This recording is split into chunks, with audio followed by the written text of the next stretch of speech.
آغاز ساخت فاز دوم کانال قوشتیپه.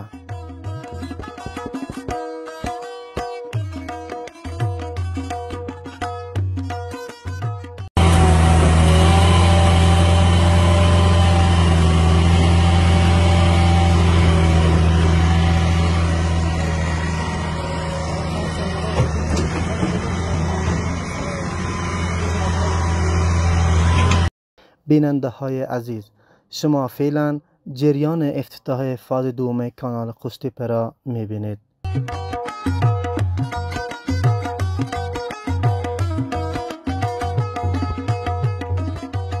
مراسم افتتاح بخش دوم و بهره برداری بخش اول کانال قوشتیپه امروز در ولایت بلخ با حضور مقامات بلندپایه امارت اسلامی افغانستان برگزار گردید.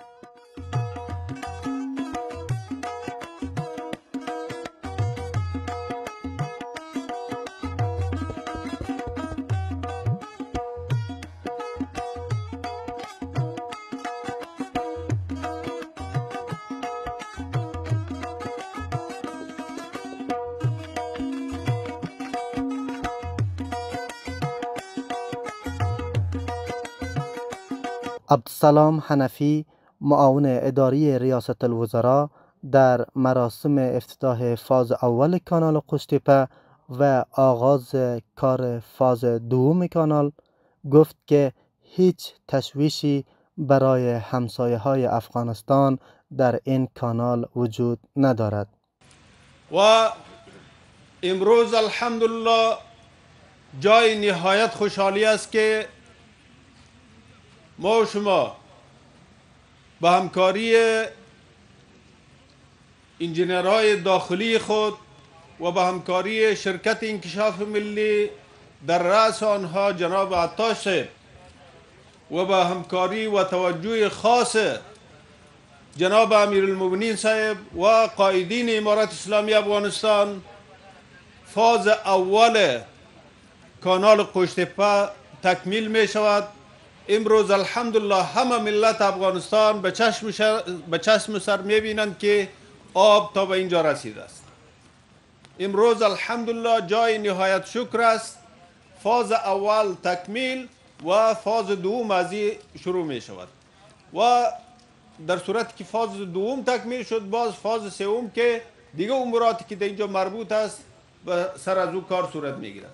همه بزرگوارای امارت اسلامی افغانستان کانال قوشتیپه را هم سال اول هم در سال دوم در بودجه انکشافی خود در اولویت خود قرار دادند.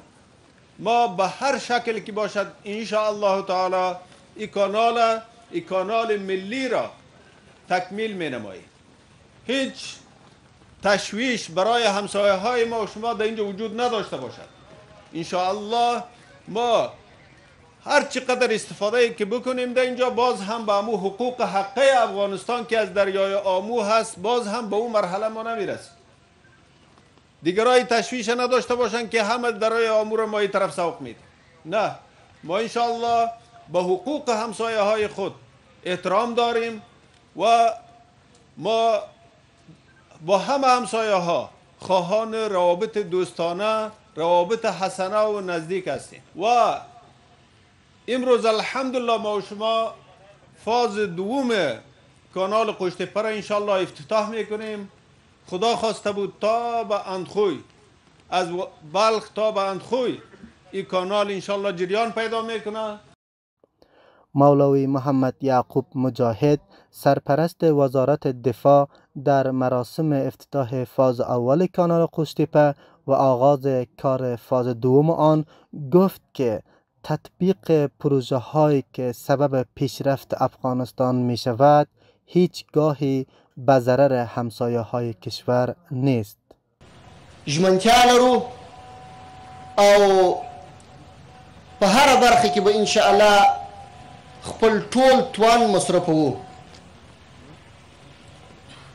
موږ د داسې سترو پروژو خصوصا د ملي دفاع وزارت او ملي او اسلامي اردو چې ده د داسې سترو پروژو د تطبیق تر شا ولاړه ده او په خپل ټول توان سره به یې حمایت کوي، امنیت به یې ساتي او شته خنډونه به له منځه څخه وړي.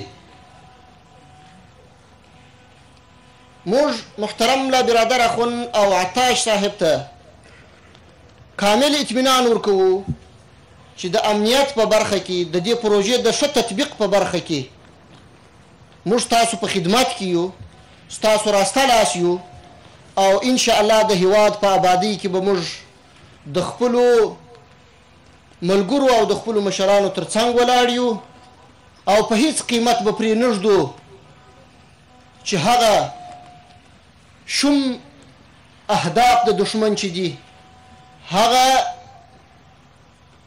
خراب لاسونه او لړلي لاسونه د دې پروژې یا د نورو داسې پروژو د مخنیوي دپاره راوږده سي، بلکې هغه لاسونه به همهلته قطع کوو.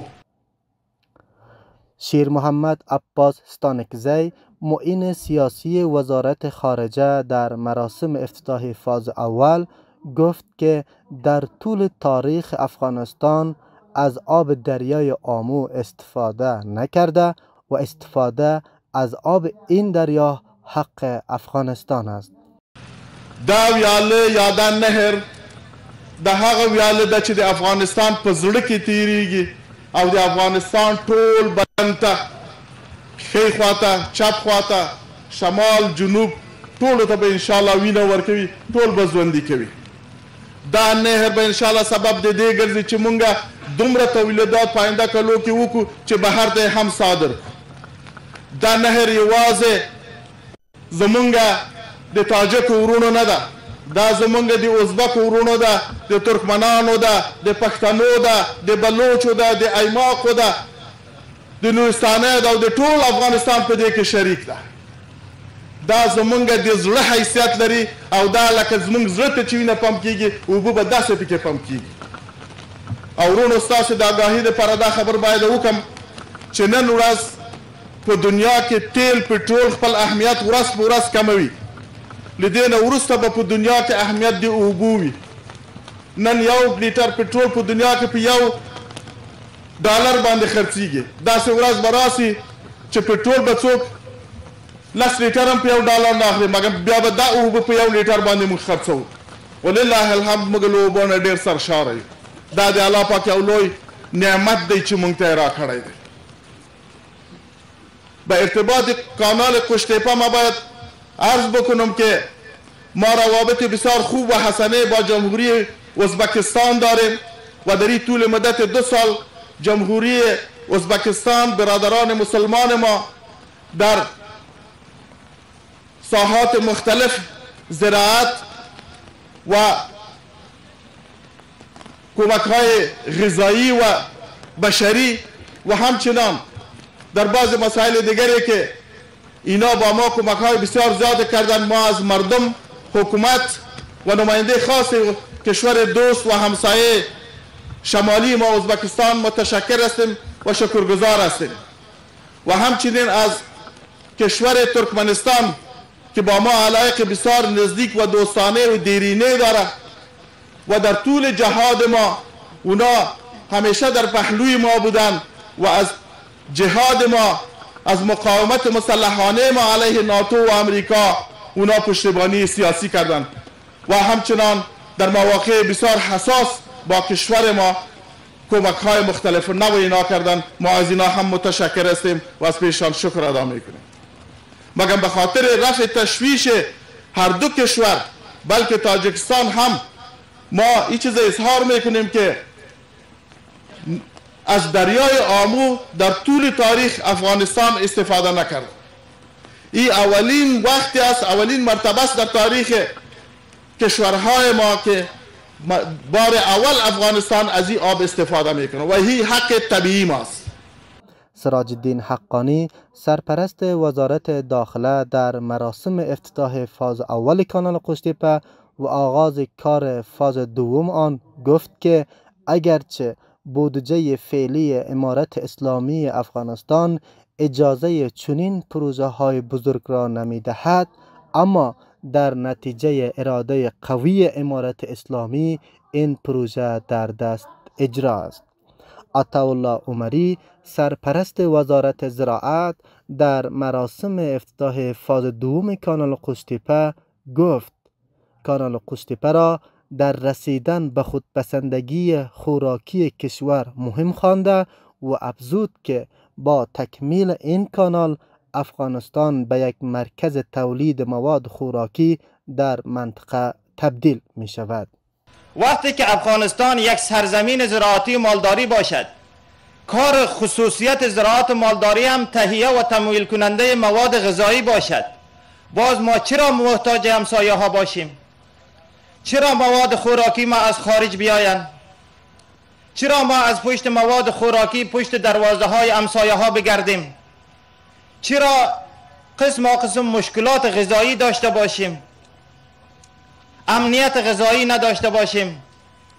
این از امو آثارها، علائمها، زخمهای 40-45 ساله هسته که در ملک ما گذاشته.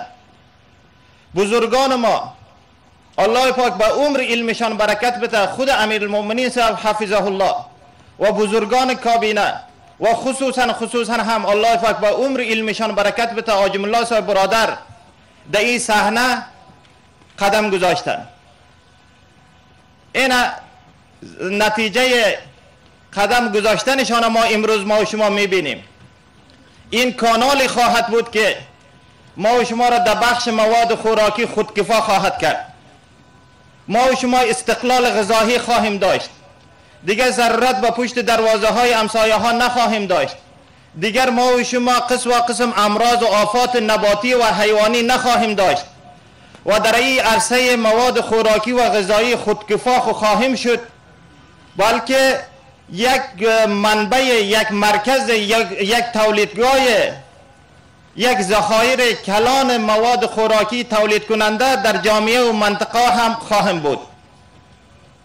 تنها به افغانستان عرضه نه، بلکه به دنیا میوه های خوب و حبوبات خوب، سبزیجات خوب، دانجات خوب عرضه خواهیم کرد. این همه از ناحیه استقلال افغانستان هم 2 سال میگذرد، میوجات ما و شما، انواع خوراکجات ما و شما، حبوبات و دانجات ما و شما به اطراف اکناف دنیا این سال روان هستند. از او جمله این همین نزدیک این سال کشمش یعنی انگور ما و شما به مسکو رفت.